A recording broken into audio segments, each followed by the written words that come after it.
University में admission का process कल मैंने एक्सप्लेन कर दिया था। जैसे ही आपका एडमिशन फाइनल हो जाता है, आपको मिलता है एक लेटर जिसको बोलते हैं I-20।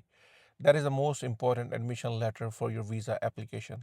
I-20 आने के बाद आप करते हैं visa application fill. Application fill करने का सबसे पहला तरीका है, आप फॉर्म फिल करते हैं जिसको बोलते हैं DS-160।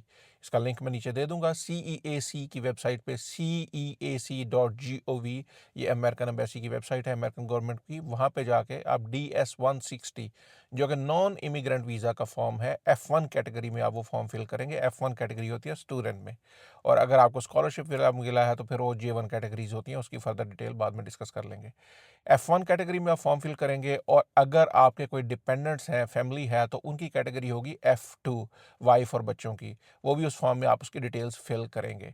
उसके बाद जब ये फॉर्म फिल हो जाएगा, इसमें आपकी admission details, university details, sponsor की डिटेल्स और काफ़ी कुछ पूछा जाएगा। इसको फिल करने में अच्छा टाइम लगना चाहिए, आप तसल्ली से इसको चेक करके फिल करें। उसके बाद जब ये फिल हो जाएगा, उसके बाद आप जाएंगे ustraveldocs.com, ustraveldocs.com, ये भी लिंक मैं डिस्क्रिप्शन में दे दूंगा। वहाँ पे जाके आपने अपना कंट्री सेलेक्ट करना है, जिस होम कंट्री से आप अप्लाई कर रहे हैं। अक्सर किसी और कंट्री की ये साइट खुल जाती है, आपने मेक श्योर करना है कि आपने अपना होम कंट्री जहाँ पे आपने इंटरव्यू देना है वो सिलेक्ट करना है।